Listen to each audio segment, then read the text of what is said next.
Hello and welcome back to the Ospreys Eyrie podcast, the podcast who is deeply apologetic for taking a week off. I was just simply doing some Photoshop that night, simply playing around with Photoshop. Um, Who were you photoshopping onto Max Nagy's body? it was Kate Middleton. I, It I was was photoshopping Kate Middleton and Max Nagy. I've soft launched Kate Middleton's new boyfriend, and it is Max Nagy. Max Nagy's the real missing English royalty that we need to be talking about. Where's he been? We all hear about like Prince Harry and stuff like that playing rugby, but Mm. like, and they obviously they have to say they were good because no one's going to say, oh, Prince Harry was an awful flanker.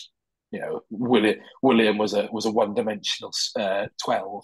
He was simply he was a terrible crashball 12. But were they actually any good? Like, That's you know, so. Um, Prince William played in the same school team as Frank Turner, the singer, which tells you a lot about both those people separately. But I want to watch a game with those two playing, especially if does the schools. Prince I William wonder if anyone went on to play like championship level there. does If there's Prince anyone William that's know the strong. 1-3-3-1? Does he understand the sexton loop? That's what I want. Oh, because of Princess Anne, I honestly reckon Princess Anne could be an analyst. Oh yeah, She's Princess Anne what loves it. but she's seen the highs and lows of it. She's seen like obviously the Duan and Russell days, Mm. and then she's seen the Marcus Derolo and Phil Godman days as well, as we've established. Yeah, she's dead Like into it. She's the only one of the royals that seems properly into it. Oh no, actually, Prince she, Harry likes it. yeah, but she'd probably say like when Finn's having a bad game, he was like, oh, do you know what? Phil Godman would have kicked that off. He was Remember ever World Class reliable. Phil? Yeah. Where's Dan Parks? Chris Patterson, 100% record. Yeah, true. Broke that world record once. Bring True. him back. Probably writes to him every now and then. Just can you come back? Oh, instantly, what a shambles. Right. Apologies for last week. Life just got in the way for all of us. Robbie had internet celebrity stuff, as we've established, with the new Welsh Rugby YouTube Bowling League. Yeah, yeah, yeah. Yeah. I go beyond Welsh rugby. I go all the way through. Zoella was there. Bo Burnham. Who else are YouTubers? I don't Mr. PewDiePie. Beast, he's a YouTuber. Mr. PewDiePie. Beast, yeah. I Mr. this Beast is was my in Hollywood problem. Bowl. Yeah. My full list of like YouTubers I watch is one man with a very deep voice who talks about old Nintendo games, and that is it. And Rian Lowe. Rian Lowe was there, good They're stuff. the Good two work. people I watch. It's Yeah. Rian Lowe and the deep man with the Deep voice deep Nintendo voice. man. Yeah. That yeah. So yes, then you were doing well. Actually, no, you were the only one available, but Yeah, you I didn't think fancy I talking to think us. I was, but it would have felt really weird recording me talking to myself when that's normally the case on many weekday evenings, especially surrounding Welsh rugby. But I just thought, do you know what? I just don't want to record it, and everyone else was busy, so I thought may as well have to give this week a miss. Did I actually tell you two what I was doing? I don't No. think I did. No, I I work in education. I was part of the backstage crew for the school's production of Our House, the musical. Oh wow. Which, if you don't know, Our House is the Songs of Madness. Um, which is like an insane show, right? It is mad, and the plot revolt is awful, but the actual songs are brilliant. So I sort of spent 5 hours from Tuesday to Thursday doing this backstage tech stuff, and Wow. it was great fun. Were you doing the costumes? Were you sorting the baggy trousers? No, I did. I did. Were you I doing was on. were you doing the choreography? Were you doing the one I steps was on beyond? props. No, well, they I do can do in the this all day. in the choreography. They do, and it comes back to Gavin and Stacey when they're doing the up and down and all that. And that is genuinely part of the choreography. And when they're doing like welcome like Lions Den and Mm. House of Fun, and then they do like they get into the really niche stuff like Night Boat to Cairo and Wings of a Dove, and you're like Yes. NW5, and this if anyone's listened to rap on Monday, and you would have heard me go through my record collection, and that's a highlight in itself. But it's just reinforced my love of the songs that are definitely not in my era. My dad was so into Madness that I think my early years led me to believe that knowing about Madness would be an important skill in life. And turns out it isn't. Well, for years, I think every all six people are at the Liberty Stadium when the Ospreys were like breaking try scoring records. Mm. The song they play after every try is Baggy Trousers. One Step Beyond was there for a while, wasn't it? One Step Beyond. So every time like Dan Evans will score a try, you just hear Madness, and you're like, this is the song synonymous with the Ospreys. There, why are we trying to make this a thing? But then I go back and listen to it. Like I watched the highlights of the Montpellier game at home. Ospreys went through a phase of playing Harry Styles after every try. Yeah, and I just it's the social. Is the guy who's doing the music in the stadium okay? I just want to know. Is he still finding himself? What other songs can we have when we score tries? Well, because the Back in Black's the only one that stuck really. Well, over a long period. Right. I have a theory on this, right? Because we have three, right? So we had Back in Black for years, which I loved. I thought was the best one. Then we went to TNT, which we've got now. But for a while, we also had Triple H's theme song from WWE, which is Motorhead, if people don't know, and it was perfect. Like I'm not going to do it, but it's like it's time to play the game, and you're like, oh my god, this is absolutely perfect. And I got visions of like Triple H wearing Ospreys jersey at like a house show in Cardiff. But and we should have more coaches coming out to wrestling theme songs. Going back to the Edinburgh game, like I know we don't want to talk about it because it's traumatic, but Toby Booth is walking out when the music's coming out, and it looks like he's like a manager or someone coming into the Royal Rumble who's not been announced. Yeah. And he's just walking out like waving to the crowd as it goes past. He's about to hit his finisher as Sean Everett, the most boring man in the world. His finisher is called Finding a Way. He takes that playbook he has and he just like hits it over the head with a steel chair, like a steel chair. Oh, it's perfect. It's perfect. We need to make it happen. That started with me talking about Madness. Toby Booth would be really easy to make on one of those like noughties wrestling games on PS2. 100%. He is the proper size and build and everything that you want in that game. He's got got to have the wrestling singlet, but the one strap one. Yeah. With black old school rugby boots. And he's got massive calves as well, so you've got to give him like the widest calves possible, and a notebook or a clipboard. Yes. That's perfect. That's perfect. So that started with me talking about Madness and the musical. We've ended with Toby Booth in mid-noughties wrestling games. So apart from that, news-wise, again a bit thin on the ground in news, but the main ones being Lewis Lloyd has re-signed. The young Treorchy hooker has put pen to paper on a new deal. Obviously rose to prominence in that under-20s team last year in the summer. Probably a really underrated part of that squad, actually. When you've got Morse, Edwards, Bradley, Hennessy, Ackerman. Because he'd sat on the bench during the under-26 Nations with Sam Scarf starting. He'd been fantastic. Because they only did alliterative hookers last year. And as anyone should, by the way. Absolutely.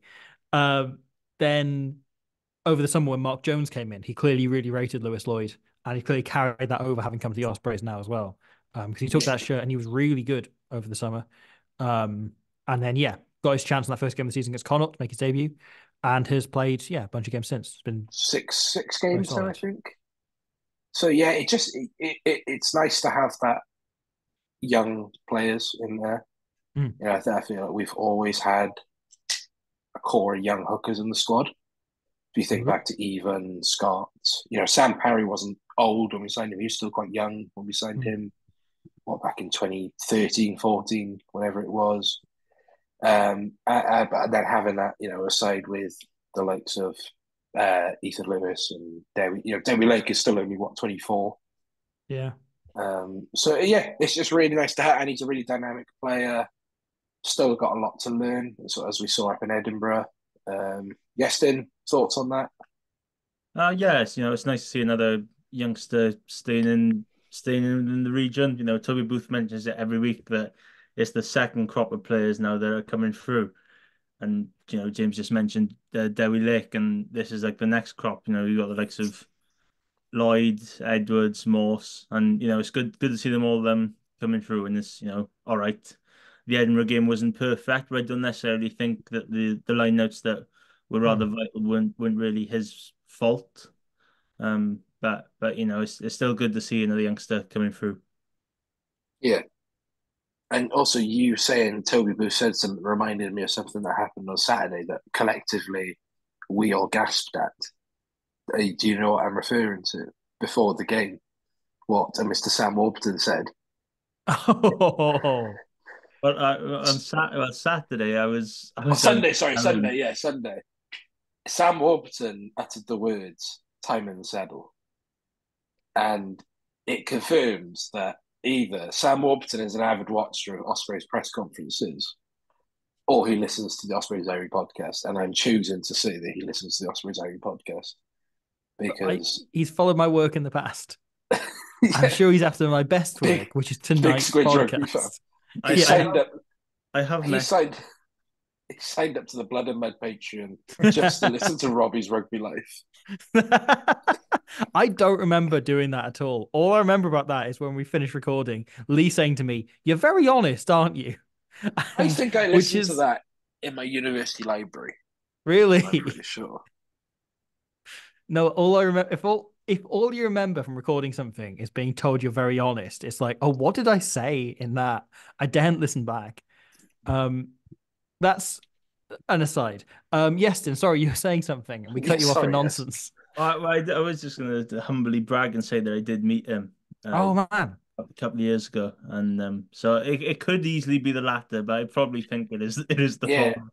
I don't know if he does remember me from the Aberavon Beach Hotel where I met him, Paul James, and Andy Oh, Powell, who did a Q&A thing there.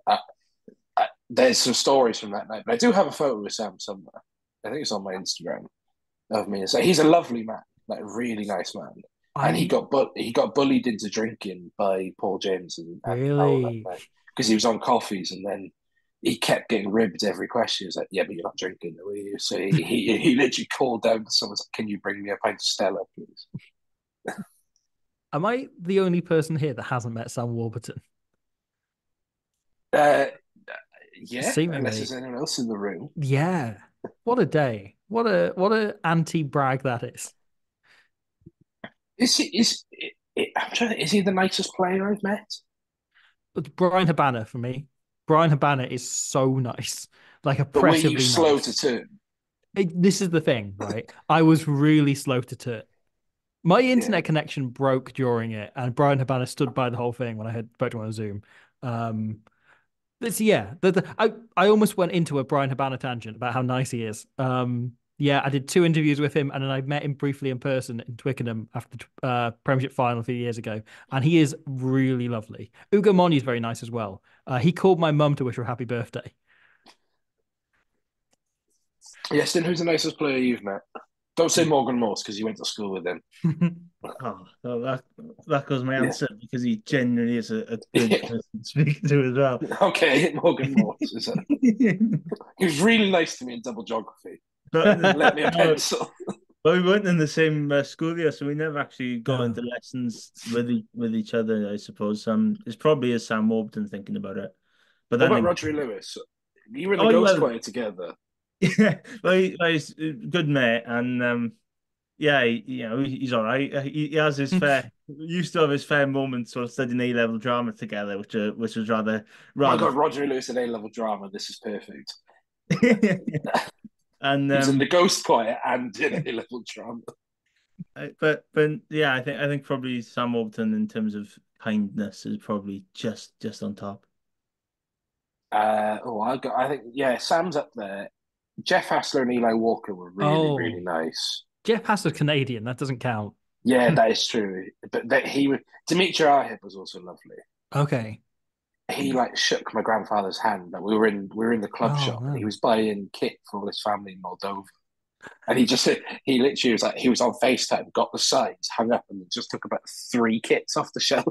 I was just gonna send them all back to Moldova.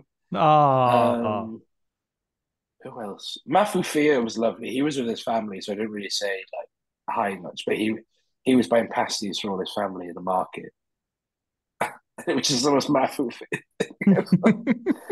Um, James King was nice, Mm. but you can get that he's got big, like just nice. So Ben John is lovely. Ben Ben John's John is one wonderful. of the He's a great nicest guy. men ever. But he's Yeah, also yeah. if you watch his videos, right, and he talks quite loudly. He also talks like that in real life as Yeah. well. I had a conversation with him and he fell down the stairs at the brewery field because he was just talking so loud. So please calm down. The other one would be Jack Morgan. Okay. Mm. Really, really nice guy. Really, really nice. So that's Lewis Lloyd re-signing everyone. Presumably Some will be added to this list one day. Yeah. Oh, yeah. I'm sure he's a lovely guy. Because currently he's a bastard. You Yeah. get nicer. Damn it, Lewis. No, he seems lovely. He's also like I had this conversation with this was an observation of Josh Gardner of Blood and Mud. He's inexplicably incredibly handsome. Like I've said this from the why start. is he that like almost movie star hot? What is that He's all like about? the He's a most hooker. handsome man ever. I Yeah. saw him at that under 20s World Cup, and I was like, "Hang on a minute now. He is the most handsome person I think I've seen at this side of."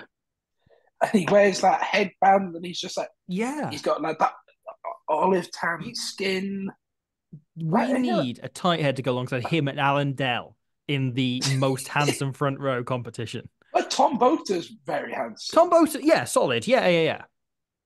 I give my props to my boy from Stellenbosch. He's a handsome guy. In terms of tight heads, I'd say he's the most handsome tight head in Wales. And what? Sure, okay. I But mean, like Alan Dell is one of those things, right? You don't think about it. Then you see a photo of him in a suit, and he is unbelievably handsome, especially for a loose head prop. yeah, that's true. What are the handsome? There's no three handsome props, is there? No, it's a tight category. Not Stephen Kitsoff. No, he's got high blood pressure. Um, I can't think. Reese Henry, of course. Well, yeah, but that's raw sex appeal. That's not like That's true. classic That's true. handsomeness. That's like It's his, animalistic pheromones. yeah. Hence his Elvis learnings, Yeah, exactly. his studies. Handsome props. Tweet us with your handsome props. I want my mentions flooded with handsome props. Andrew Millwood. Oh, okay. No, I'm joking. Hey, no. Not bully. Hey, Not bully. whatever floats your boat. That's gonna bug me now. I'm gonna like pop up with like random Thomas Dutoy at some point. So okay, Vincent Koch. He's not. He's handsome, but in like Yeah. he'd be a villain and a henchman in a movie. Handsome. He's got big Bond henchman vibes. Yeah, He's like the Jaws, henchman but with bleached to hair. yeah. He's the henchman to Fabien Galtier's Bond villain. The only thing he's a villain to is like the referees and discipline everywhere. Oh, right. Departures. Jack Regan has joined Shockey Shuttles in Japan, which is a shame because it never really worked out for Jack. He had horrible luck with injuries and just sort of never kicked on. Had real promise, and I think the times he did play, I don't think he ever put a foot wrong. To be honest, I remember that Zebra game. We went out there and we scored that lovely first phase try with Harry Deeves. Was it second phase try we flash back with Harry Deeves in that first one, and then Tian Thomas Wheeler for 5 minutes looked like a world beating centre. And Jack Regan played 6 in that game, and he looked. There's something about him, but just injuries and everything. I just don't think it ever worked out for him. So good luck to him. He's a really nice Yeah. guy. He's out there with Tian Thomas Wheeler. I think Freddie Burns is at shuttles as well. Okay. So yeah, I hope it all works out for him. He's by all accounts was a well liked member of the squad. Yeah, Freddie Burns is there, Tian Thomas Wheeler. Oh, James Gaskell. Remember future England Oh captain God, James James Gaskell, as he Gaskell. was always known. He's their co-captain. He was Wasps Um, captain for years, wasn't he? yeah. I mean, I have always heard of him as future England captain James Gaskell James because Gaskell. that is how he was referred when he was at Sale, when he was at Wasps. Oh man, God, James Gaskell, good player. good player. Good. But yeah, It'd be fun one day to go through them Japanese clubs and just be like, "Oh my God, do you remember him?" you say one day like this isn't all meme will do.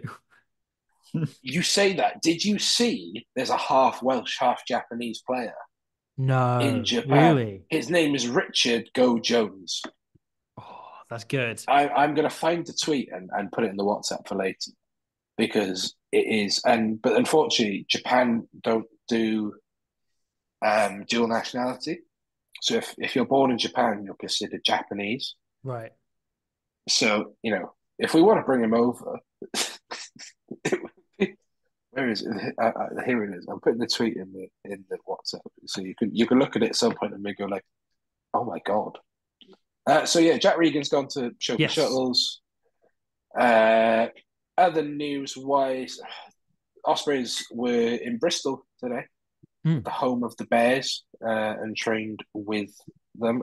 Some of the photos from that to give us some indication on who's back in training.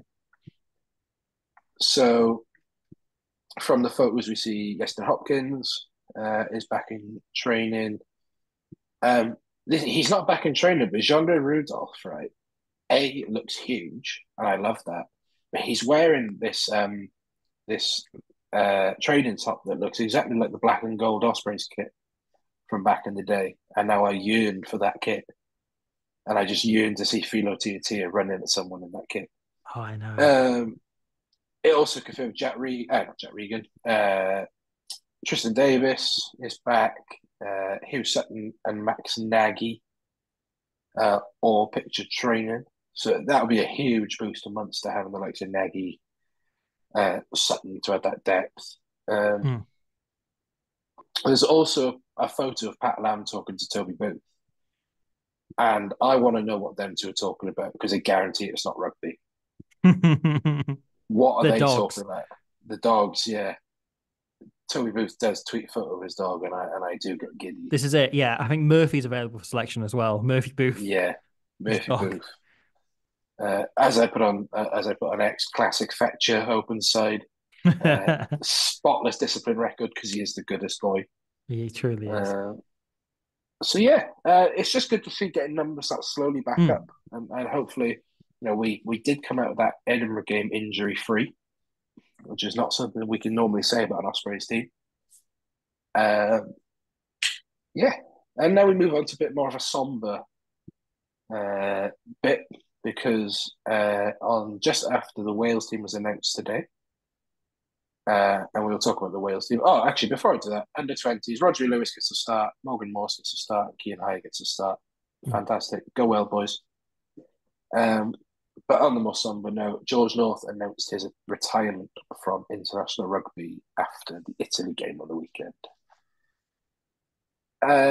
So we sort of decided when planning good player this week to actually take a look at all 15 of George North's tries in Ospreys colours. So George North made his debut at home against Edinburgh in 2018. I was at that game yesterday, were you? I wasn't. I was doing something on the Friday night, but you the game fake fan. But the game was streamed on YouTube, so you could kind of catch the second, well, from about 30 minutes in, the Pro 14 decided to put it on YouTube for no apparent reason. So I managed to catch all the second half. So before I actually get into the George North almost an obituary. Right, I went and watched. So Robbie sent the list of the tries. I went and Hmm. found them all. It just shows to show like the URC highlights are bad, right? They miss a load of things.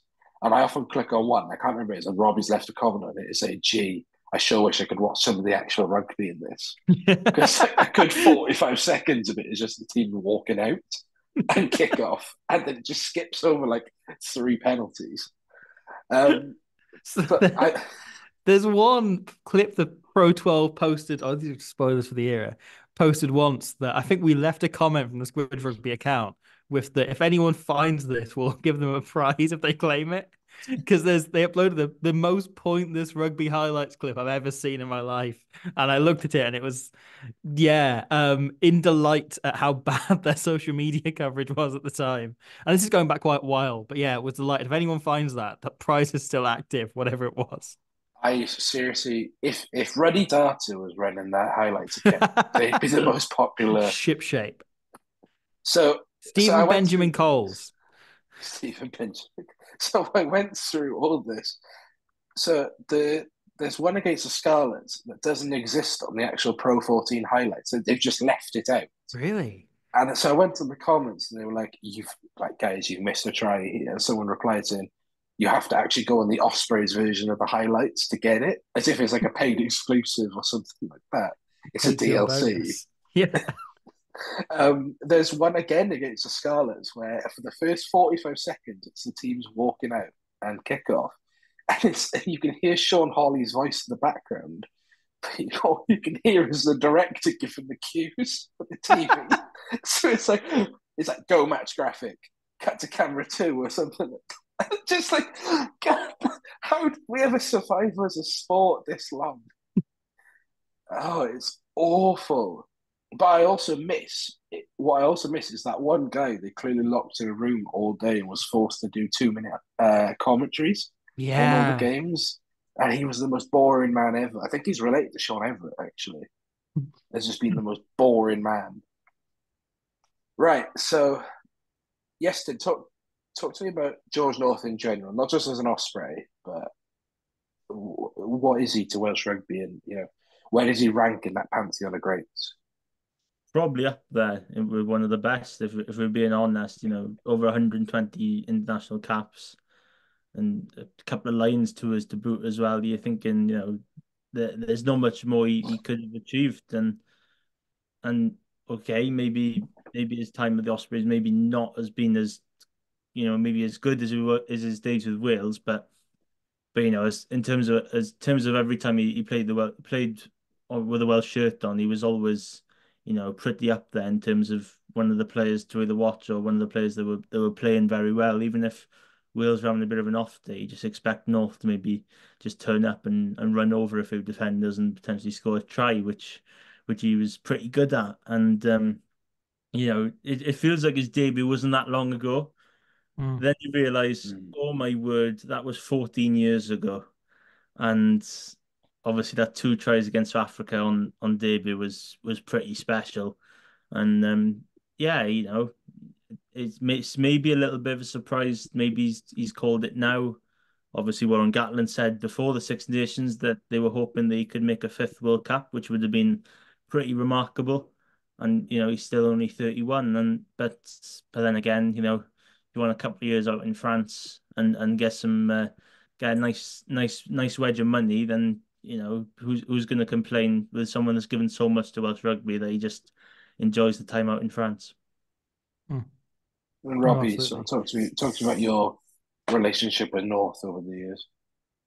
Yeah. I think it's made me feel very old, the fact we're a few days out from seeing George North play his last game for Wales. Same as Dan Bigger in the World Cup. Um, Players I remember seeing, kind of the first generation of players I remember seeing come through as a fan and going, oh, these are really interesting, promising youngsters. And now they're at the end of their career. And that's genuinely quite moving. I didn't know what to do with myself for sort of 20 minutes after that. I couldn't quite get my head around the fact that I'm about to watch George North play for Wales for the last time. Because he has, as Yeston was saying, he's a proper legend of the game. He ties into Wales' second top try scorer of all time. You felt if he had made it that World Cup, he may have taken Shane Williams' record. He's I think 5 or 6 behind. So it's entirely possible he breaks it this weekend. Let's be optimistic. But yeah, I think as well the way in which he has adapted and changed over his career, the way in which he's had several periods where people wrote him off, or people felt this was, the end of it, and he's always come back. He's always found a way back, and he's always found form again. And those first few years of the Ospreys, he was fantastic. He came in out of nowhere. He then had a drop in form, and when Toby Booth came in, they rebuilt his confidence and they rebuilt him into a brand new player. And he started to turn into that 13 role that we've seen him play so well for Wales in the last couple of years. And he has consistently overcome challenges. He had that long run of concussions. He's had all sorts, and he's found ways to keep himself alive and fresh and playing at the top of his game. Every time he's had a dip in form, people have written him off, and then he's come back again. And so I kind of look at it and go, well, is this it? Is this the end? There's a bit of me in denial and going, well, he'll come back retirement in 2 years' time when he leaves Provence, when Provence loosen up on perhaps, you wonder whether, considering the way Tom Francis was encouraged perhaps not to play for Wales in the Six Nations, whether there's a similar thing happening since he's playing the same club. But I don't know. If this is it, which we're led to believe it absolutely is, then it's been a hell of an innings, and just one of, again, I never met him, but one of the seemingly nicest and most entertaining to watch be interviewed players as well.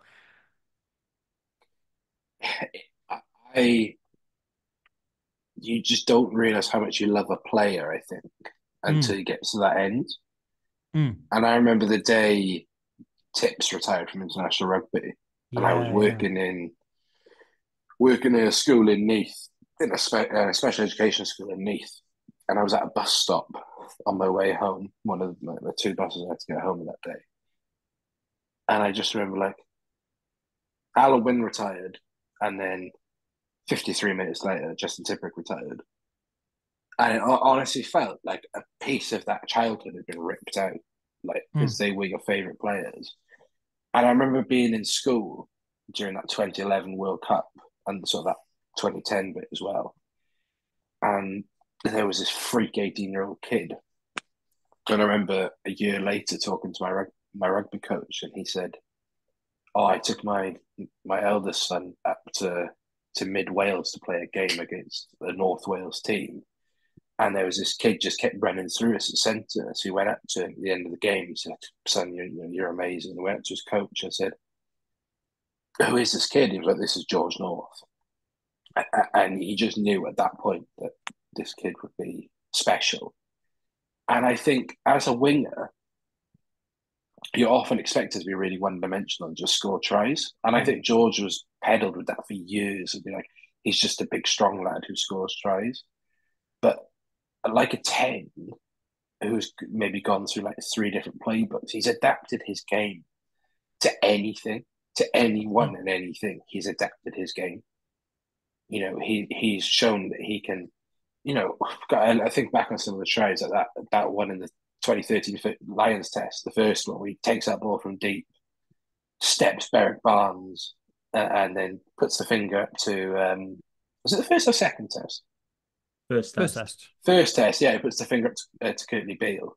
Well, it's not the finger I would have put up to Courtney Beale. I would have put up, a couple of different ones. That's for Lou Reed. That's a niche one for people who don't understand why that's for Lou Reed. I know Robbie well. does. I've tried to Yes, Yes, does as well. He hates Perfect Days. Just hates that album so much. Yeah, but you think, but then just the absolute finishes that he's able to do, like that one in Dublin in 2012, where he takes 3-4 players over the line. He is that blueprint for that winger, and I genuinely think that behind Alan Wynne-Jones, he is Wales's most important player. Of that modern era, of that professional era, actually, I'd say. He is Wales's most important player, because without him, we don't have the Grand Slams or the championships or the good moments. I strongly believe that 2013 Wales team is for me nigh on perfect, right? there's no one that can come close to that 2013 Wales team. That is the Wales team to me. Just like someone says, like the '88 team for Wales or the '70s Grand, all them teams that are their Wales teams. That 2013 one is my team. Like I want peak Cuthbert and peak George North on my wings. Like there's a reason that it's just like every time you think he's finished, he came back. He was like the Lazarus Kid, and then he signed for the Ospreys. And look, I've had my problems with George and the Ospreys. Right, he's been really frustrating, especially towards the end, because he's played 40 games, scored 15 tries. And you're like, God, he could have been so much more. Yeah. And it almost felt like, he was great at Northampton at the start, and then the concussions and everything. You just think if we had him a bit healthier, if we had him when he still had the pace, if and things like that, God, what we could have done with him. And it's been frustrating, but ultimately, I just sort of feel nothing but joy. Yeah. Of him. He's a nice guy. He's and he retires at 31, a legend of the game, right? Yeah. So, in honour, we've gone through all 15 of his tries. So, how do you want to do it? Do you want to do it a try each? Should we go? Should we go like Robbie do it one, Yestin do two, I'll do three, and then keep going in that order? Or do you just want to talk about them? So, Robbie, you start us off. It was your list. So, his debut try. So this was the big one, wasn't it? It was I think it was the second game of the season. First game. It was the very first game of the season, right? George North had signed. There'd been a lot of talk around it beforehand. During the Six Nations that year, there'd been a kind of will he, won't he, will he go to the Ospreys? Been some talk from the Dragons, and Cardiff had also been after him, and he decided to go to the Ospreys. And he joined, and he was named in the team, and he runs out for his first game, and immediately, what was it, maybe 20 minutes in to that first game, he finds himself. It's in the second half. I apologize. Yeah. 58 minutes. But yeah, it'd been a fairly tight game up until that point.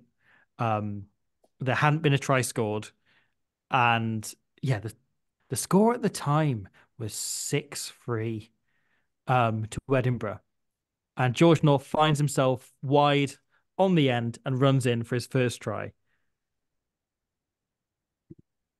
Just so much to unpack from this game already.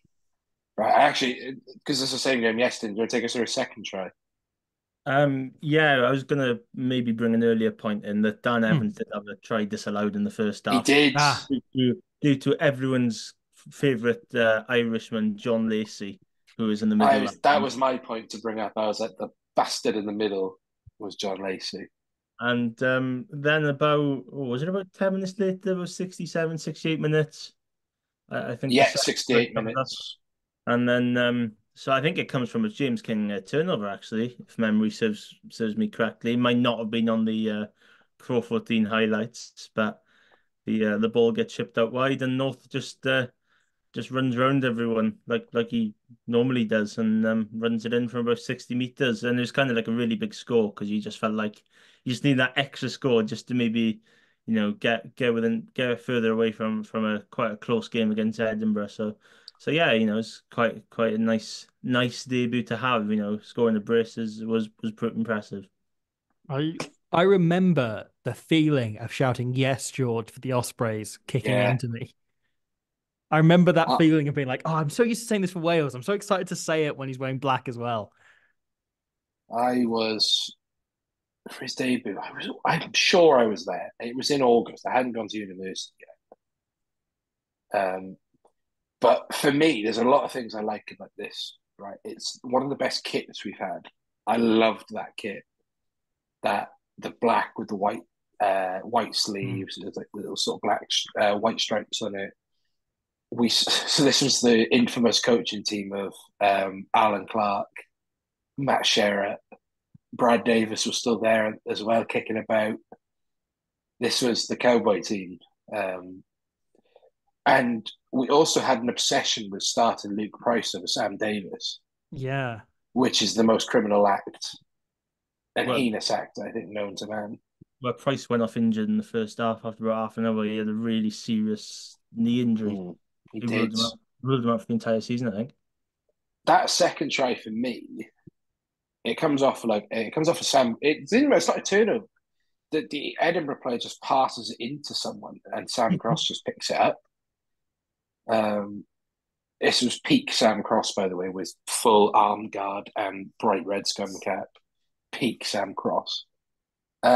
And Dan Evans plays a lovely, like, flat spin to Justin Tipuric, who puts George North in. And you're just like, oh my God, George North has just got 2 tries for the Ospreys. Like, we've just spent the last fucking how long hating this guy because he played for the ones over the road. And he was good. So that, yeah, and Oh, because it I was a remember dream start. first George's first game against the Ospreys. It was maybe like his third or fourth game for the Scarlets. After he had that breakthrough on his first game for the Scarlets, he scored 2 tries against Benetton because it was kind of a thing he had, right? He scored 2 tries on debut for the Lions, 2 tries on debut for the Scarlets, 2 tries on debut for the Ospreys, 2 tries on debut for Wales. I couldn't tell you about Northampton, but Provence are looking very good for that first game they're going to play with him in the team. Um, but yeah, so I remember his first game against the Ospreys, Shane Williams saying afterwards, he was his opposite number that day, saying afterwards he's had Scarlet fans telling him Georgie's going to get you, and him saying, Yes, and Georgie did get me. In fairness, Georgie did get me. I. This is a counterpoint to Shane Williams, but I love it when Shane Williams clearly sees a winger that was quicker than him because he gets really defensive and angry. Like, I'm not going to say better because it was really difficult to be a bit better than Shane in terms of raw skill, but when he sees like a winger quick at that, honestly, if he ever sees Reagan Grace in the flesh, he might like shoot him because he won't be able to handle it. So his next try came against the Cheetahs at home. Now, there's 2 points I want to bring up. George North only scores bangers for his first couple of few tries, right? But do you know the Cheetahs team this day? Rabs Maxwani was playing, wasn't he? He was my favorite player of all time. Didn't he score a I really good try in the second half as well, Maxwani? I think. There's Yeah, I like believe so. a consolation score about quarter of an hour to go. He just chips it over the top and I'm going to tell you the Cheetah squad from I this day, right? Okay. And you're going to be so uh, just Oxen Che, Luke said. um, Jacques Dutoy, a hooker. Solid player. Yeah. Yeah. Luan de Bruyne. Yeah, decent Yeah. player. Justin Basson. I don't remember. Don't remember him at all. JP Dupria. Yeah. Good Yeah. player. Decent player. Yeah.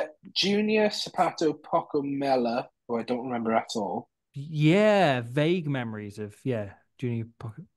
I think is he still going or is he He's at, still he's at the Stormers, I'm pretty he's sure. right, okay, yeah. Aidan Davis at 7. Right. Oh, yeah. Yeah. Jasper Visa at well, 8. how about that? Yeah. Would have been young Jasper Visa. I thought Jasper Wiese just appeared out of nowhere at Leicester. The the creep inspector, Sean Venter at 9. Oh, tell me he was opposite Tom Haberfield. He was opposite Alid. No, Haverfield was on Oh, the bench. he was kicking Tom Haberfield out even then. Yeah, Kicking Tom bastard. Haberfield out the team even then. the bastard. Tian Schoeman at 10. Oh, good player. Yeah. Good player. Rabs Maxwell. The greatest rugby player in history, man. I love Max Varney because I was Nico obsessed with Lee. Mapimpi before he got in the Springboks. And then he got in the Springboks. I was like, I've got to find a different South African wing to obsess over. So I picked Max Varney because he's brilliant. I love him. He wanted a backheel flick to score against the Scarlets. Great player. Yes, Love that I guy. remember that. Yeah. Nico So Lee. good. Do you remember him at 12? I don't. Didn't he score the season before for the Cheetahs? He might have. Well, he's Which at one? Breve now. He is at Breeze. Bernard Janty van Rensburg. Good player. Good player. Still only 27. Hmm. So he would have been decently young then. William Small Smith, which I Good think player. is a fantastic name. One of those players that was always like 7 out of 10 for the Cheetahs back when they're in the Pro 12. Good player. Malcolm Yair. Oh, no memory No of that idea. man. So we get onto the bench then, right? So they went for a 6-2 split. Keep an eye out for number 21. He'll come up later. So at 16, we had Joseph Dweber. Good player. No matter what South could have- Africans say. what could have been? Charles Marius, or Murray, sorry. No idea. Aranas Kutsia. No idea. No. Volt Steenkamp. Oh, Which yeah, sounds vague memory. Yeah. Which sounds like a Bond villain. Gerard Olivier. Great name. No, is he still playing? He's still going at one of the. No, he's not. Okay, never mind. Right. I have to check. No. And at 21, a young Marnus van der Merwe. Oh, Ospreys legend. And I have to check, is it that one? And it is that one. Covering the back row. In the back row. Tian Meyer, great player. Do you remember Tian Meyer? Only vaguely. He was at the Sharks in 2021, 2022. Very good. And then Rhino Eckstein at the end. Oh, yes. Rhino Eckstein. He was all right. So that's that squad that day. And actually, if you go through the Cheetahs squads around this time, you'd be pleasantly surprised about that sort of what you see. So obviously this game was brilliant because it's famed for the rarest of things, that is an Alan Wynne-Jones double. Justin Tipuric double. And Alex Jeffries try and a George North. Greatly underrated player, Alex Jeffries. I remember this game really well. This is maybe my clearest memory of the Alan Clark era was this match. Over the non-miserable memory, which there aren't many. Yeah. I remember watching this game really well in my tiny little horrible flat I was living in at the time. It was just, and it's just for me like one of the best. I don't know, it just is a really happy memory of the Ospreys. I love the kit, the players, like Sam Davis at 10, a fit Dan Lydia at 6, James King at 8, Tipuric at 7. You had George North in great form. I'm looking at the try now. Well, I think I'm looking at the try. No, it's the next one. So, we go into the half 22-7. Scott Williams was playing well, or I should say playing. It's really fucking did that. It was just a good time. Right, I'm trying to get to the George North try. Where is it? 36 minutes. George North scores. It is 36 minutes. I've gone past it. Alan Wynne having scored after 7. Scott Otten after 27. Probably from a chip and chase. I refuse to be corrected. I think North made a break for the Otten try as well, thinking about it. He did. I think he made the initial break for the Otten try. And then Otten just picks it up and scores, basically. So, no, you sure it's at 36 minutes? Apparently, according to the report. 46 minutes. Wait, no, that's wrong. Yeah, this is the one. Sorry, sorry, I'm watching the highlights of the try that doesn't exist. How stupid am I? It's the. I have to leave YouTube to go to the Ospreys website to watch a try because the Pro 14 or Pro 12 didn't include one of the 7 tries. So, I believe this try comes off a Scott Williams kick. Or I might be lying. There's one where it definitely comes off a Scott Williams kick. No, you are right, yes, then. So, it's a lovely try. I just sort of like that. It was really nice to see George playing with a smile on his face. And you get to, and it was just, Oh, yeah, it was a Scott Williams loop-in miss pass. It was very nice. It was, and it must have, and the reason I like it is because it must have broken the hearts of Scarlets fans everywhere. watching Ali Davis pass to Scott Williams, to pass to George North. And I know we're going to get the comments of, Scarlets gave you your best players, and I don't care. Because it was great. So, Robbie, take us through to, speaking of Scarlets 2018. Well, this is the try that doesn't exist, isn't it? This is one that isn't out there. Is it? I think I've got it. Oh, okay. In that case, please, you take me through it because I haven't seen this. I remember it. ish. Please. So, am I No, right in saying it was the 24th of December 2018? It was Christmas Eve. no, it was the away fixture in October, I think, Right. Okay. It because definitely was the away fixture. Corey Allen scores and then North scores. Or one way. Yeah, Allen Yes. first one, then North scores the second. 8th of October. Yeah. So this Weekend. game, yeah. So this game, it does exist. It is on YouTube. Round six highlights. Um. So I watched this game. It's 9 minute highlights. This is when Pro 14 were going nuts and releasing 9 minute highlights. Good Scarlets kit this year. They had the collar, if you remember that kit. Mm. Um, Johnny McNichol was fresh on the scene. Everyone was asking whether he was Welsh qualified. So Scarlets take the lead. Then we hit back with, oh, what a shock! It's Owen Watkin getting over the gain line. Robbie would have been very happy at this time.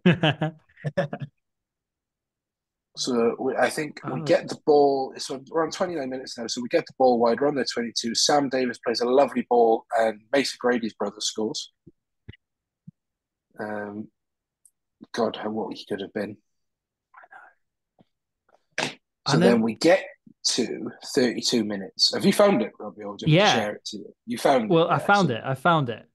Well, We get because to the odd little. I'm not watching highlights. I'm watching the full game. That's why the highlights aren't yes, working. Okay. I will send it to you if you would No, like I've me got to it send here. it. So You got it. So if we Gordon, get to it's 2 minutes 29 on the video. because I was confused for a moment because I thought the highlights had a clip of Sam Davis going for his wipers kick. Yeah. No, it's a very nice first phase move. Where they hit out through. You have Mason Grady's brother slings a quite nice pass right out to North, who managed to just about get on the outside of He does halfpenny a beauty. It's Gets on the halfpenny, outside of yeah. halfpenny, yeah. Johnny McNichol nowhere near, and then rides 2 tackles to get it down in the corner. Are you saying The Johnny TMO will love this. McNichol's? Are you saying Johnny McNichol's positioning is awful? I Good, because I am. No, lovely, really well taken try. It was a really well taken try, and it was very contentious. If you listen to the sound of it, they're all complaining whether he actually got it down because Nige is reffing.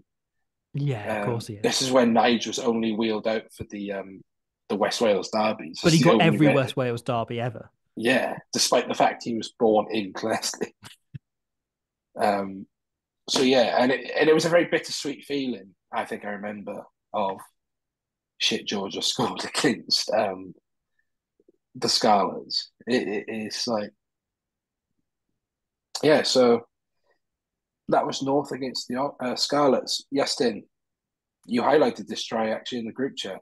Yeah, swiftly moving on about a week or so later, I think. So the Ospreys were in the Challenge Cup and they had Worcester, Stade Francais and Pau in their group, which was interesting to say the least. And the first game of the group was against Pau in Swansea. And I don't really know what side Pau brought down, if I'm being An brutally awful one. It wasn't a good one because they ended up on 0 points. And the Ospreys grabbed a bonus point, which was rather pleasing. I wanted to say that Keelan Giles made his return from injury this particular afternoon. Was he injured? Was this his first ACL one? Yeah, this was the first game back, and he had to slot in a fullback because someone went off. I can't remember who went off now. It might have been. Oh, I can't remember if it was Sam Davis. Sam Davis went off. Yeah. Yeah, so James Hook had to come in at 10, and then Giles came in at fullback. Did he? I thought James Hook was still at 13 for this game. Oh, James Hook was a fullback. And I think James Hook runs a really nice decoy line. He scores a beautiful. He scores the first try. It's stunning. Yeah, Corey Allen runs in a nice decoy line, and then he realised, why is the pass not gone to him? Oh wait, James Hook's picked it up and scored. And then back to George North, and he just runs in a really nice try from. Was it off top of a line now? So it's a scrum. I'm watching it right now. So it goes to Alid. Alid goes to whoever is at 50. I can't work out who's at 15. That is James Hook. It is James Hook. So James Hook's at first receiver. He plays a ball on the switch to George North, who does that lovely arc and run, and there's a nice little side step. So it's a really, really nice finish. Um, Possibly one of my favourite European kits we've ever had, by the way. Ooh, do you That was think? I loved that kit. I Hmm. think it's It probably was really nice. made more by the didn't they keep that kit for 2 seasons and we were on That was when we had 2 season deals yeah. for kits. I think the Champions Cup the season before, where obviously there was the group of death, and we drew with Saracens in that round 5-15 Old Classic, and and yeah, that was a quite a nice kit. I thought maybe not You, as good as the 2016-17 one, but it was it's up there. you also had the Luke Morgan being good. Oh, Incredible solo try. do you remember what this game was as well? I remember being at this game actually, and for 2 reasons actually. We were gifted some seats to sit in the West Stand, literally in the prawn sandwich seats because we were in the not in a box, but in the we could go into the suites at half time and get pies and stuff. But do you remember what the stat was with Harry Morgan this day? Wasn't it like Youngest ever try scorer for the Ospreys. yeah? First player to score after the Ospreys were created. No, for being born in this century. Oh, okay. It was just a set. So Okay. the first player born in the 2000s to score.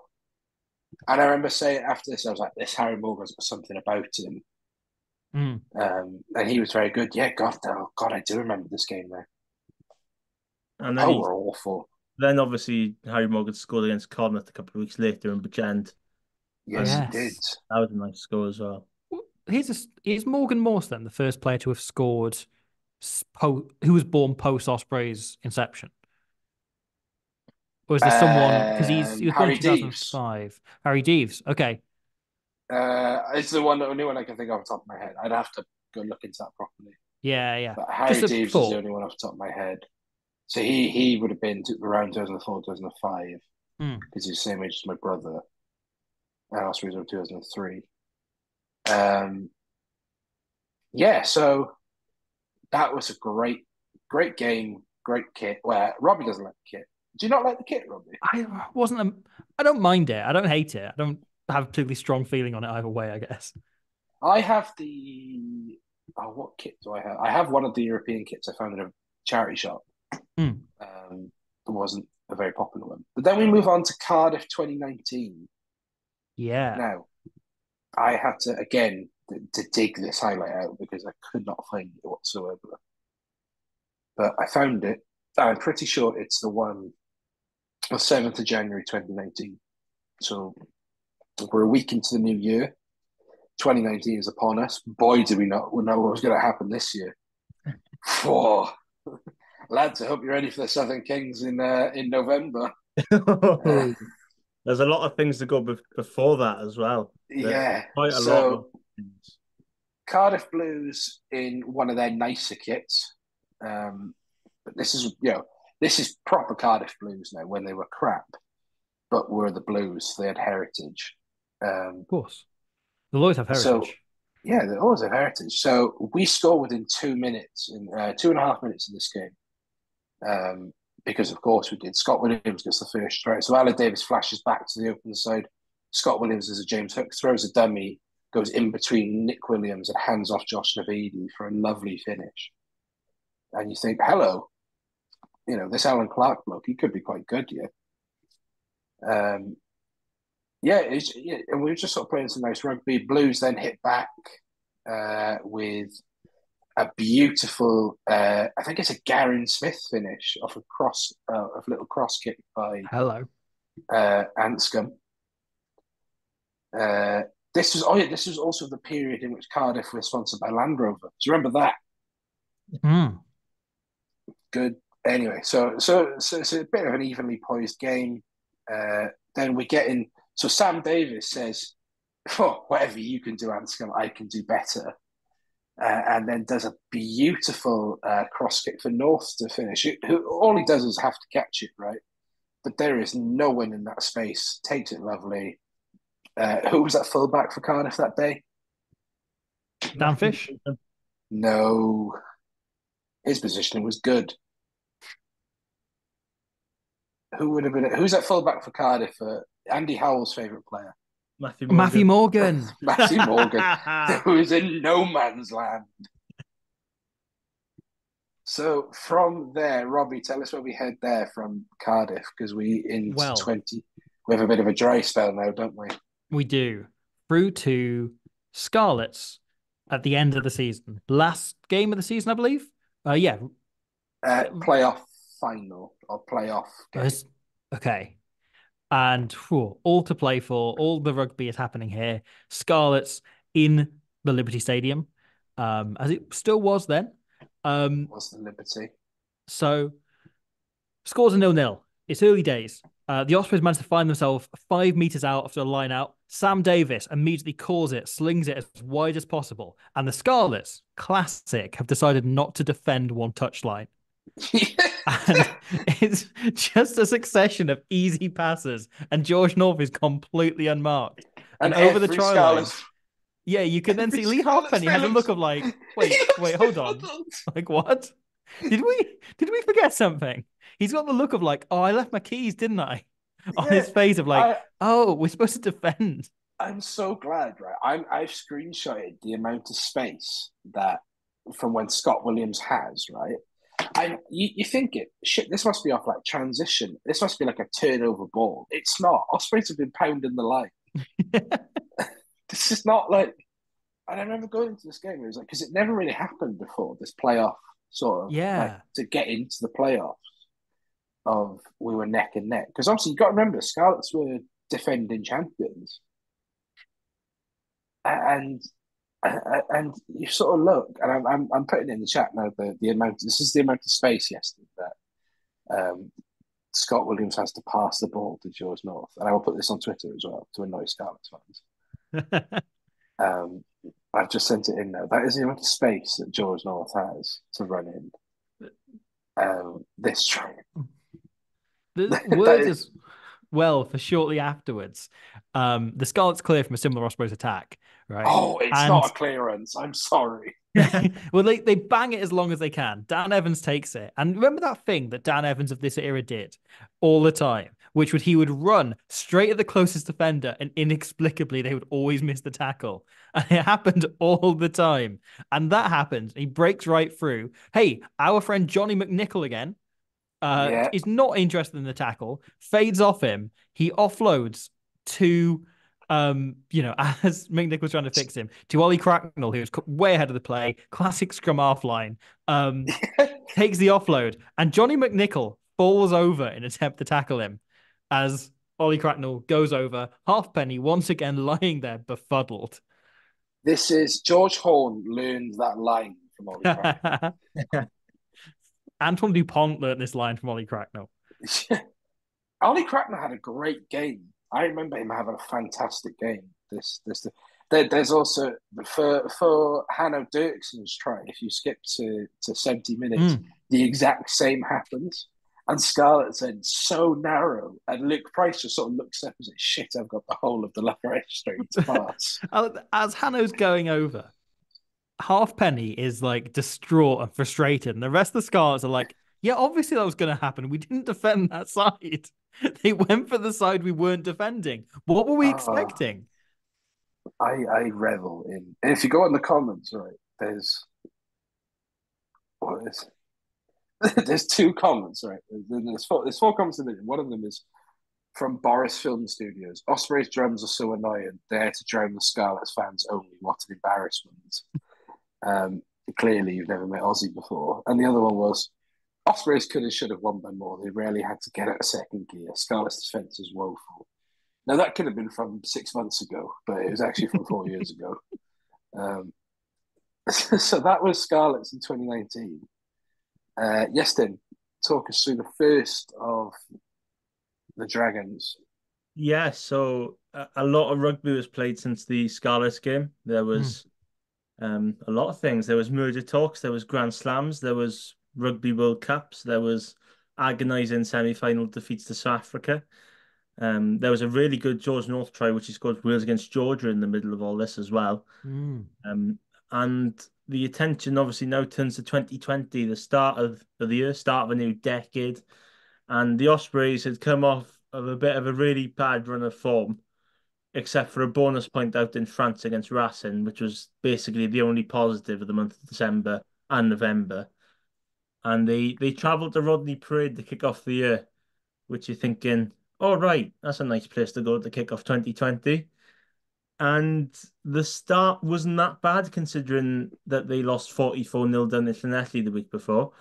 And Scott Williams puts in a rather nice crossfield kick, which George North just gathers and scores. With the phase before, with Justin Tipuric hitting a ridiculously hard line, and it takes two Dragons defenders to basically chomp him at the legs to stop him. And then the next phase, they spin the ball out, and there's a crossfield kick by Williams to North, and the Ospreys briefly led before Leon Brown scored, which was rather normal for Dragons and Ospreys rare. matches. And well, I don't really want to talk about the last 5 minutes because I think we all know what happens there. So then, I'm right, is it 4 rounds later we play the Dragons at the Liberty? This was after COVID.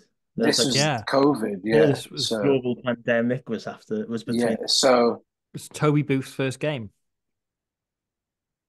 Yeah, so George North finishes a lovely try. It's very reminiscent of the Island one. So it takes about 4 people to get him down.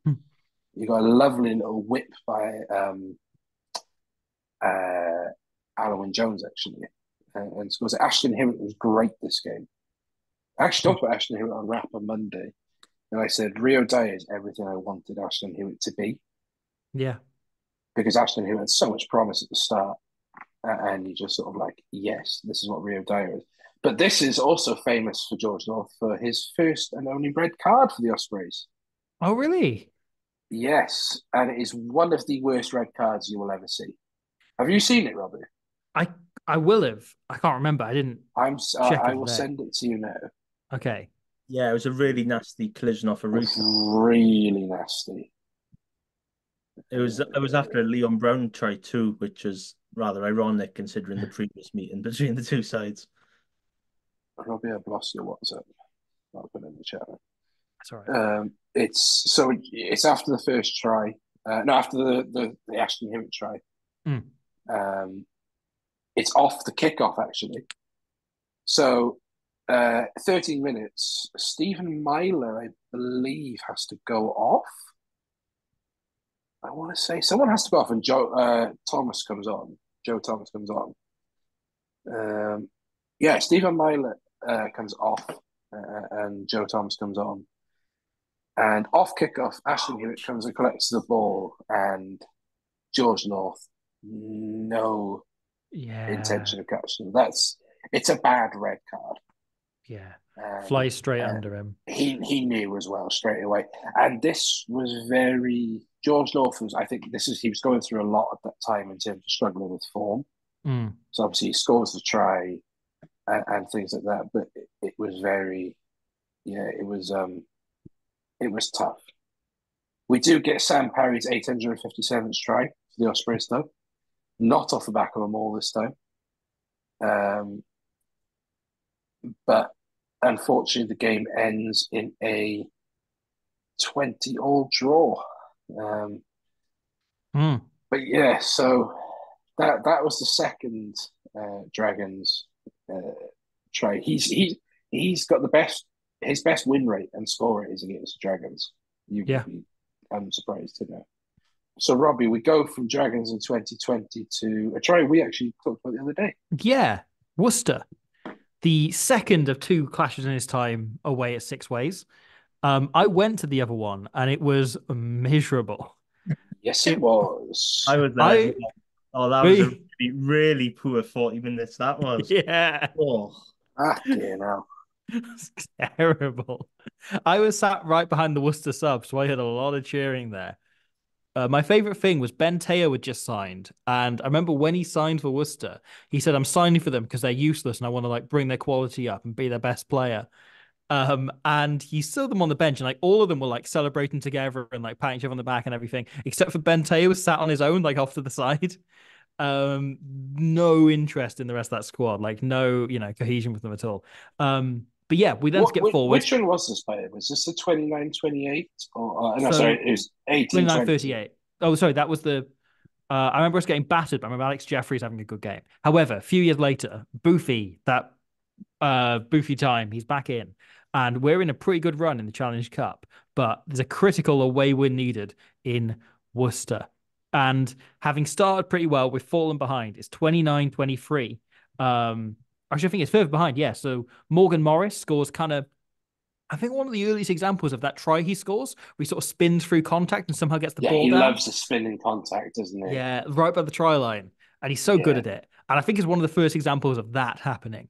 This was kind of a big breakthrough game for him, I think, because he's obviously played, but he came off the bench here and was unbelievable, was phenomenal. 6-2 split. Yeah. Came on at Mm. 62 minutes. Yeah. And was just brilliant. So he comes through, scores, gets the Ospreys from having been 29-18, so 11 points down. Morris scores, and then the Ospreys end up. Stephen Myler sends a penalty really long into the corner, and right off the line out, Ruben Morgan Williams is kind of trailing across, and he drops it off last second to George North, who comes in at the angle, steps. I believe it's Niall Annett. Yeah, Niall Annett, it is indeed, who hates me. So, um, bursts right through, and in front of him is only the frightening form of Perry Humphreys. And wouldn't you know, he does him on the outside and goes over to score in the corner. This is, I think, when I think of George North's tries for the Ospreys, this is the first one that comes to mind for me because it was a big moment, Yes. big player day in which he stepped up and he was fantastic all game. And then he scores the winning try. Morgan Morris then goes on and wins 2 turnover penalties in the Worcester half, which Stephen Myler kicks both of them. But on 73 minutes, North scores the winning try. And then Morgan Morris goes, you know what? I'm not done. I want some more. I want more points to my name, or at least to Stephen Myler's name. But yeah, brilliant performance. This was kind of, I think, a big moment in him refining his form, refining his confidence under Booth, which he did, really around here. And then that carried over into the kind of Welsh shirt over the next couple of years, and then into that Six Nations, which Wales won the following year, a few months later. This was December 2020. So, 2021, Wales win the Six Nations, and he is one of the best players in that tournament. And yeah, this was kind of the start of that burst of form for him. So I remember this game a lot because it was that very beginning of Boothie and the team he wanted to build, and you can see that. So if I very quickly just go through that Ospreys 15. Yeah. Actually, the 23, because you see the skeleton of probably what we've got today in terms of who's there. So Gareth Thomas at 1, Sam Parry, Matt Fafia, Adam Beard, Rhys Davis, Will Griffiths, Justin Tipperick, Dan Lydia. Like that pack, Gareth Thomas, Sam still there, mainstays. Beardy, Davis, who probably would start now. Will Griff, Justin Tipperick. These are all mainstays in that pack now. Ruben, Myler, Prothero, Williams, Watkin, North, Dan Evans. You're like, yes, hello. And Owen Watkin had to go off very early, actually. On the bench, Nicky, Tom, Lloyd Ashley, Ollie Cracknell, Morgan Morris. Morgan Morris was still probably on the fringes a bit this game. Yeah, yeah. And you look at that Worcester team, and they were no mugs, that Worcester team, right? They were still, they're probably poorly coached, but you look at that, there was a lot there, So you had 15, Milani Nanai, the immortal Perry Humphreys, Ollie Lawrence was still at 13, Francois Venter, Nick David, now inexplicably the Harlequin starting fullback, Nick David, Jamie Shilcock, nice guy, good player, Gareth Simpson, somehow at Saracens. The first Ospreys player, Mark Thomas, in this team. The man who chopped tackles Christmas trees in hotel lobbies. Isaac Miller, Richard Palfman, George Merrick, Justin Clegg, and then a cracking back row of Ted Hill, great player. Sam Lewis, good player, and Cornell Dupree. And then I'll skip the bench, but Ashley Beck at 23, who cuts the trademark Ashley Beck line in this game. And every time I watch it, a tear comes out because I'm like, he loved Worcester, Ashley Beck.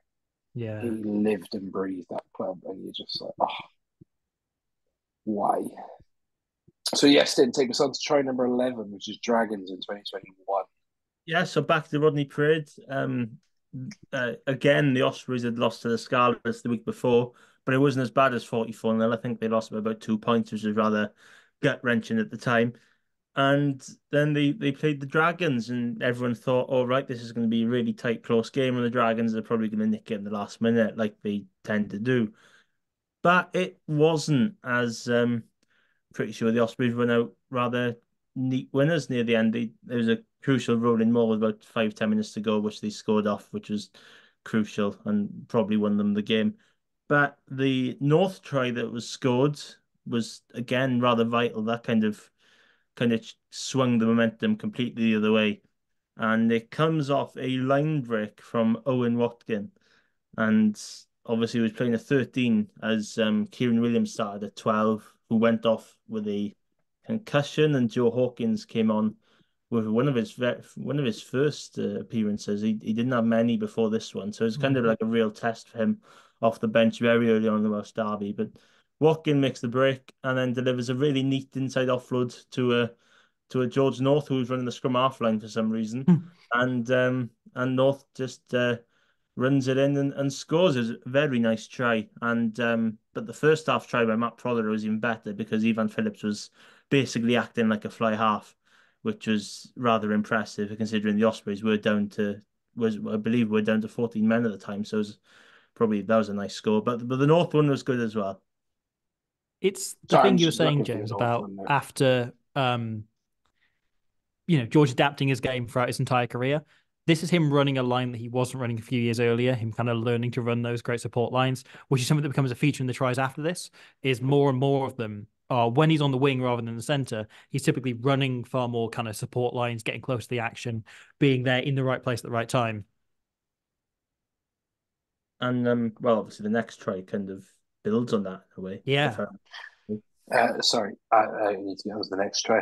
So the next try is Connacht in 2021. Now, I think did we talk about this game the other day in the group chat? I think we did. I think I It's a said to really the good game. performance, this is. I remember watching Yeah, it. so this is the last time I think we won in Galway. Mm. One of my favourite performances in the Toby Booth era. I love so this 2020-21 season is one of my favourite seasons in general. I love the kits we had. I would a lot of kit chat this today from me, but I have both the kits from that year. I absolutely loved them. So it starts off 8 minutes in. We play some lovely out the back stuff. Milo puts a lovely double pump for George North, who puts who some nice hands, soft hands of Dan Evans, who brings it back inside then to George North, who goes over for a lovely, lovely try. And you're thinking, because at this point, a lot of people were very much like, oh, Toby Booth is setting this stall up. We want to be a very forward orientated team. Mm. And then we played some lovely rugby this game of just really just putting it through the hands so nicely. And this is the infamous, well, you get the discipline goes to shit basically.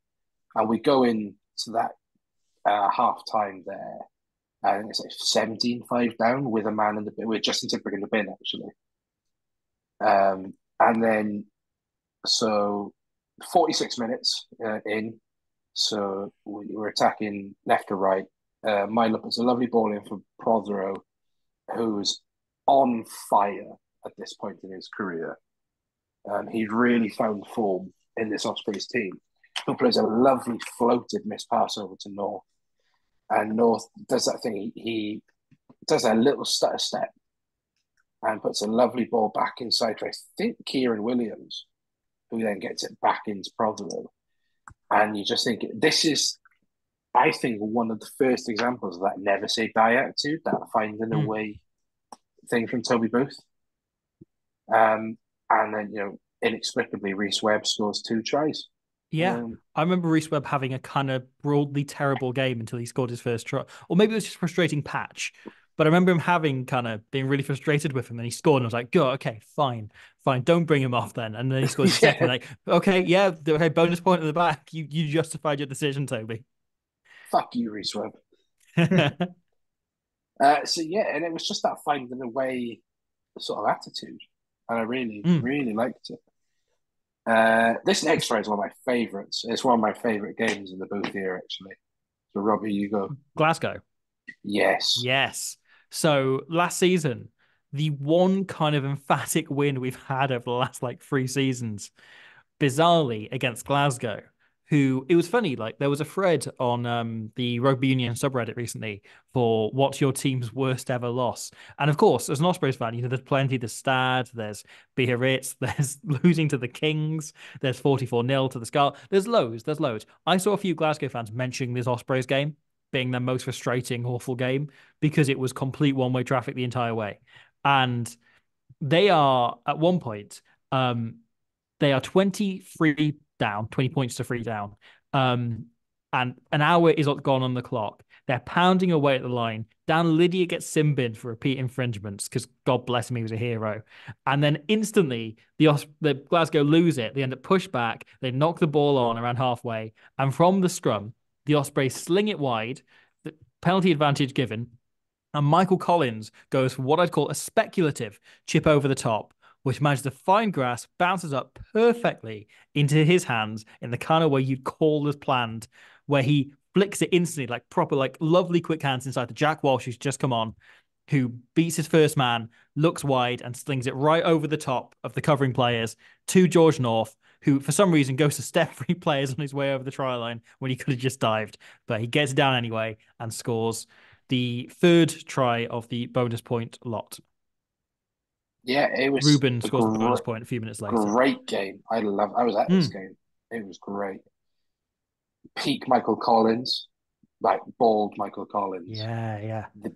At his full power.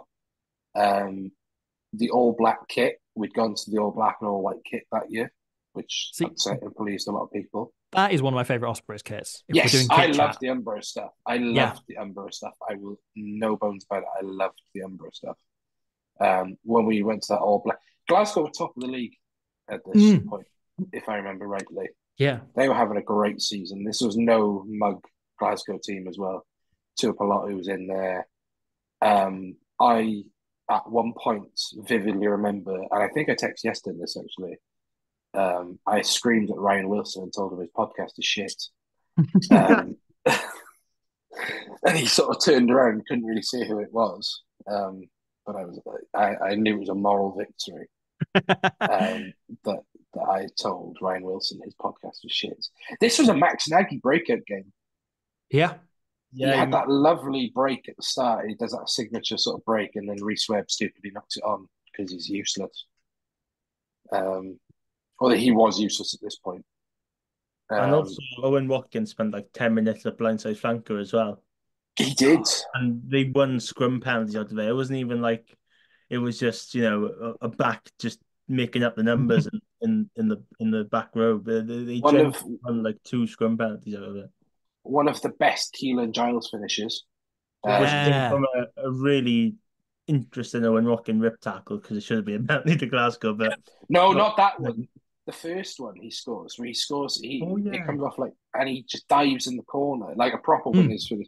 The second one was absolutely a penalty to Glasgow because it was right in front of me, and all you can hear was what's his name, Jakob Piper, say tackle, and Owen Watkins clearly rips it. And I remember being quite active on the rugby union subreddit at the time because I used to post all the Ospreys team sheets. That was you. Just for the karma, mate. That's what I was doing. Those 9 upvotes every week. With people randomly commenting saying, "Shit, he's still playing." And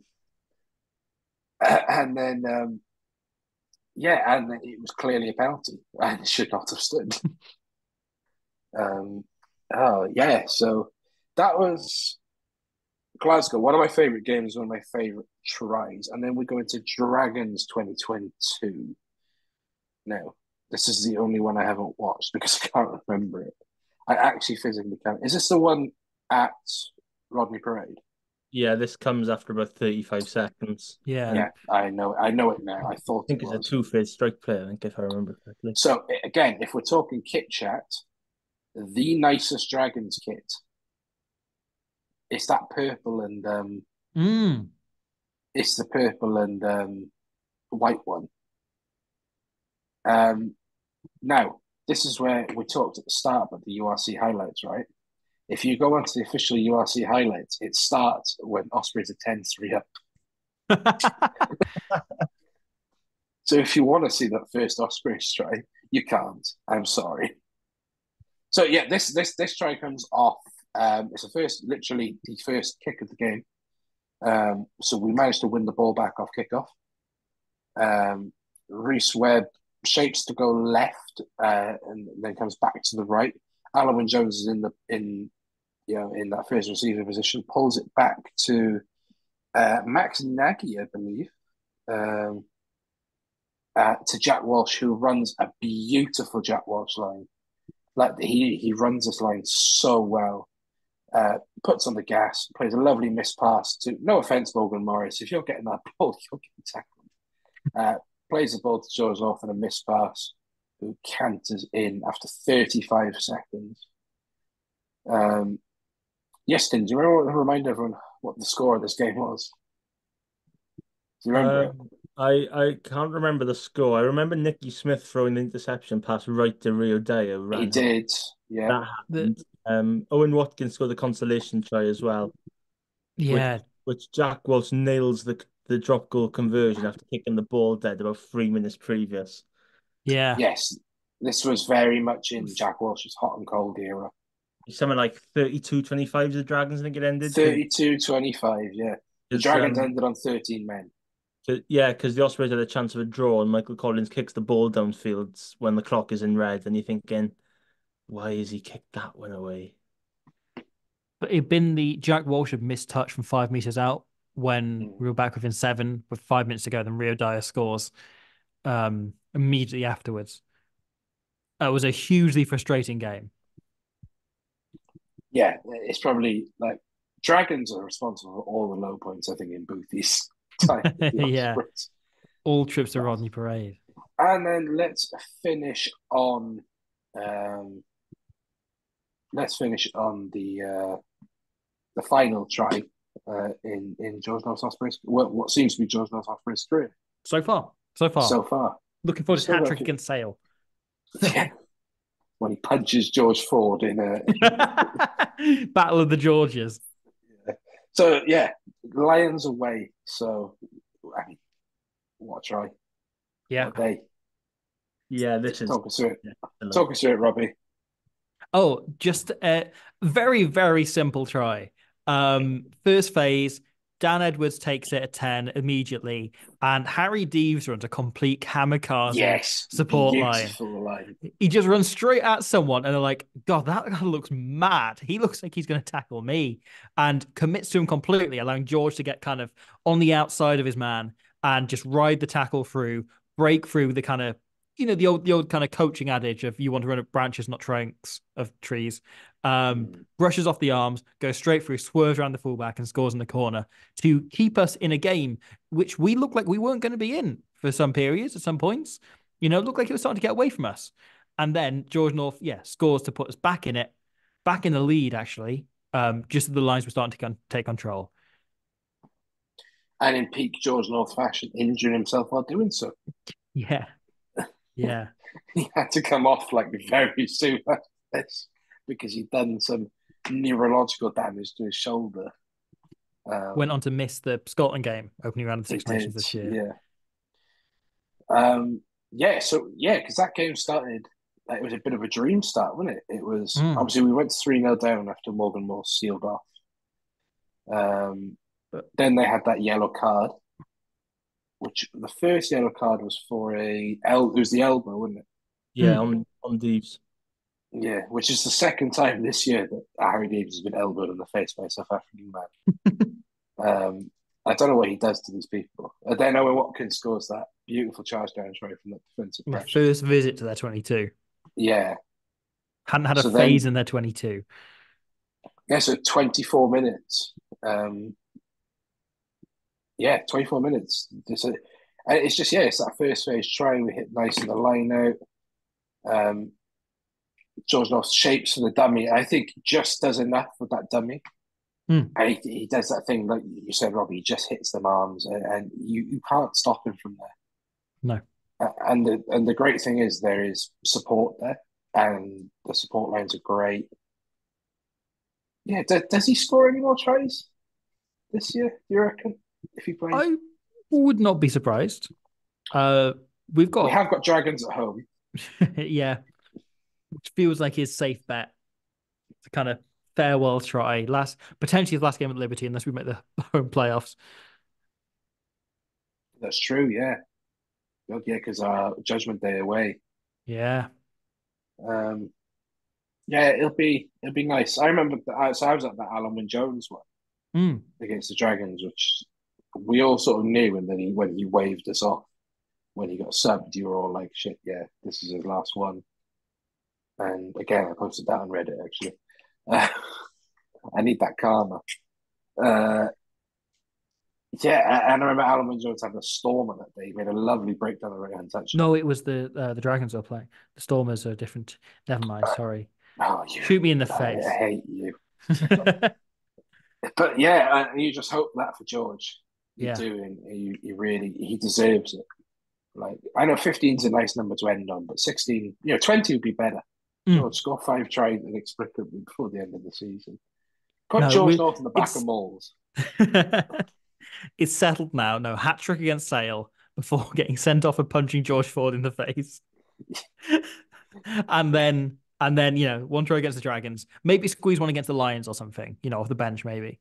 Yeah, comes on Get in him the to 70th 20. minute. Nice round number. Yeah. So that was George North. That was his sort of time as an Osprey. Obviously, he's still got a few games left, but it's safe to say that 48 games, 15 tries. Yeah, good luck to him in Provence. I really hope he does well on Saturday. We are running out of time. Let's very quickly talk Wales on Saturday. Lead that. So George Love starts at outside centre, comes back in. Owen Watkins dropped from the squad completely.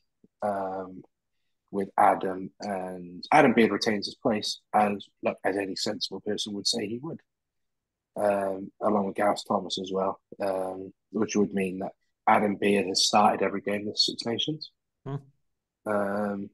which annoys many people. But if you've watched him for the Ospreys, you'll understand that he absolutely should have. Yeah, all for Wales, indeed. Yeah. How well he's played. Interesting bringing North and Tompkins back in. I really thought he would have stuck with Watkin. The only silver lining is we might see Watkin against Munster. Yeah. Which would be a big boost if we do get him back. Really good. Yeah, Boshoff was great, but having Watkin and Keith is just it does so much for our defensive line. Yeah. Yeston, what's your thoughts on this team very quickly? Interesting.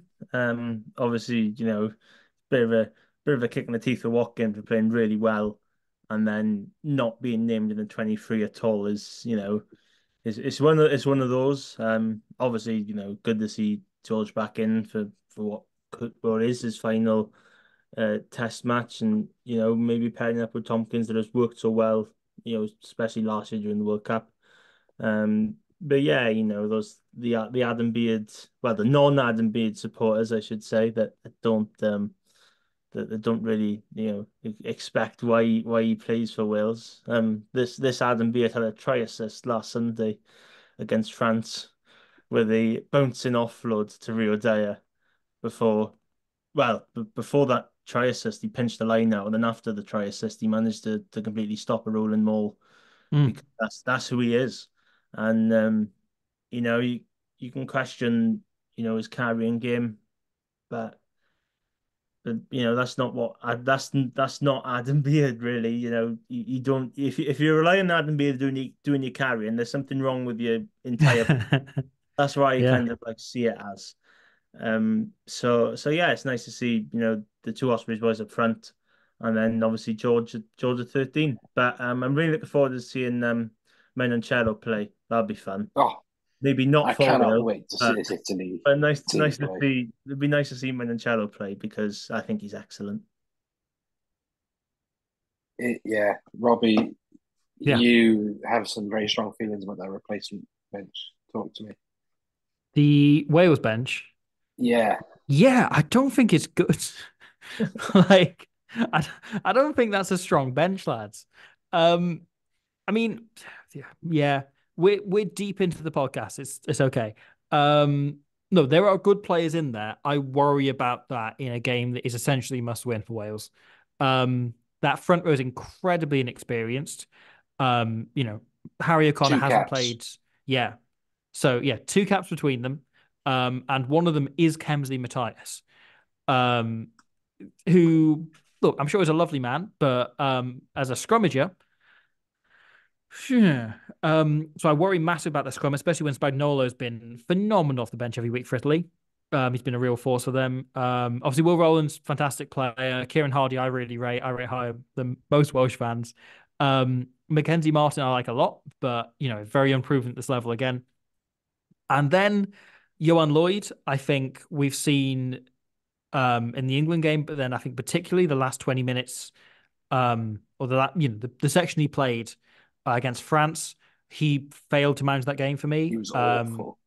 Yeah, Without, I I know you don't want to be harsh, yeah, but I I don't want will to. say, be honest and say he was awful. Yeah, he was. The decisions he did make were questionable, and those that he didn't make were the big issue. I think there was a lot of keeping playing when he didn't need to, of prompting things that led to mistakes. Yeah, it felt like he hadn't learned lessons from Twickenham that you hoped he would learn in, a couple of weeks. And then Mason Grady, fantastic player offensively. I think defensively, he's still working it out a bit, positionally as a Yeah. 13. Great winger, great in attack in all areas, but defensive positioning at 13 needs some work. And I think there's areas to target in the last 20 minutes if it's still a tight game for Italy. Yeah, I have to agree on all points. I would have. I said on Rapid, it's big end of term vibes. For me, there's an argument to start Grady, just to say Mm. fuck it. Adams is, for me, out of form.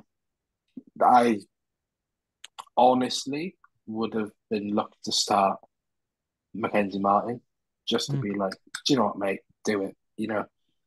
If there wasn't so much pride on the line for Wales, we would have seen a lot more changes for me. Mm. I think we would have seen the big stuff. What's worrying me now with Gatland is I'm looking to the summer and I'm like, what the hell squad is he going to pick? Who is he going to have left? Because how many more are going to go? Can we really see Talupe coming back? Mm. Is Talupe coming back? Who else of that ilk is still there? Is he going to call up Cuthbert? Probably not. Is he, how youthful is he going to go? And is he playing youth for the sake of youth? I'm really scared for that front row. And any person who plays front row, any person who knows what rugby is, you have an inexperienced front row on the bench. You pay the price for it. Yeah. Right. Sometimes like we saw against Edinburgh, we brought on an inexperienced front row, right? Especially Lewis Lloyd, who's not a scrummaging hooker. Mm. Edinburgh, or Sean Everett in particular, is the coach that makes the least amount of changes. And he leaves Bowen Venter on. So, things like that. So when Spagnuolo does come on, either Gareth Thomas is putting in 70 minutes, and same with Dylan Lewis, or we're getting minced for the last 20, 15 minutes. And that's what I'm Yeah. scared about.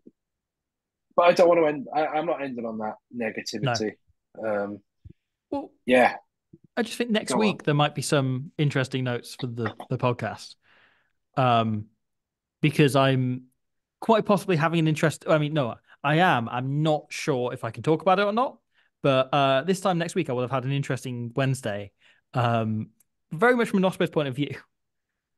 Yeah, Robbie's got some very interesting stuff Yeah, planned. So once we know more, we can have some man on the ground stuff. We can yeah, have some sort of like insight into what we're trying to say, really. But there's some exciting things coming. Yeah. Put it that way, for both fans of Squidge Rugby and all 3 fans of the Ospreys Eyrie podcast, which is just us 3. That is us. It's just us 3, yeah. So yeah, we'll be back next week. Maybe maybe not on the Wednesday, but maybe at some point to preview some proper rugby. Yes. The Munster game. I'll be there as well, which is nice. Yeah, Robbie will be at the Munster game. Know if I've been since I started joining in with this podcast. I don't think I've been to a Ospreys game since. When did you join? You joined Scarlets, pre-Scarlets, wasn't it? Okay, yeah. So I think the Sharks was the last game I made it to. That'd have been a couple of weeks before the Yeah, because that was the 3rd game of the season, wasn't it? Yeah. So yeah. Yes, then you'll be at the Munster game as well. Yes. If uni assignments have gone well, I will. Yeah, that is true. So yeah, I won't be at the game because I have a league deciding game that day for my actual local club. So if we beat Winchester, we win the league. I'm sorry, Tom Homer. I'm going to beat your home club. I think it's Tom Homer. And Will Homer, his brother. Will Homer, yeah. I'm sorry, the Homer brothers. Won't Homer, more like. Yeah. We're going to beat Winchester. So yeah, but we'll more like lose Chester. Yeah, Bootsy Bingo will be back. Yes. Although I don't know if it'll be out. It might be out on the Wednesday. I'm hoping it's out on the Wednesday. It's really helpful the Ospreys put the press conference before we record the pod. No, the game's on a Friday night, so it'll be. If it's not the Wednesday, it'll be the Tuesday. Beautiful. So yeah, Bootsy Bingo will be back, and hopefully we'll have some more contract and signing news because admin, I know you're listening. You told me it was this week. You lying, right? It's now Wednesday and I've tweeted you every day. Right, so hopefully we'll have some more contract re-signings and hopefully maybe some new signings. As well as hopefully an exclusive something, even if it's just an anecdote. An exclusive something. It could be what do the Ospreys really easy to put this together, what this could possibly be. What is in a vending machine at the Liberty Stadium? I can have a look. Have a look. Last time, wait, no, hold on. I can't imply any. I've just implied what's happening next Wednesday. Look, you can guess what it is. You can guess what's happening. Bethan, we're really sorry. Please don't hate us. But yeah, no, it'll be great, and Robbie, enjoy whatever it is you're doing. So that's us. You can find us all on social media at yes_Thomas21 at Squidge _rugby. Just Squidge Rugby. Squidge Rugby. It's been a while since I've done this. And at Ospreys Eyrie, you can find us on all the good all the good podcast networks, wherever you get your podcasts from. Give us a like, give us a rating. Get involved on socials. We've been growing rapidly. We're close to 400 followers. I took this page over in when was it? In September? Maybe a bit later than that, October, November, something like that. No, it was Connacht. I was here for Connacht. End of September. Because you weren't here for Connacht. So this was in the dark days.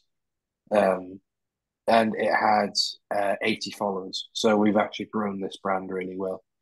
And people like us, which is not something that can be said for us. So yeah, we're people like us. People want to get involved. So yeah, we're nearly up to 400 followers. So give us a share. Do all that stuff. We'll see you next week. Have a good one. He's got it off the Hassler. He's got shit, yeah.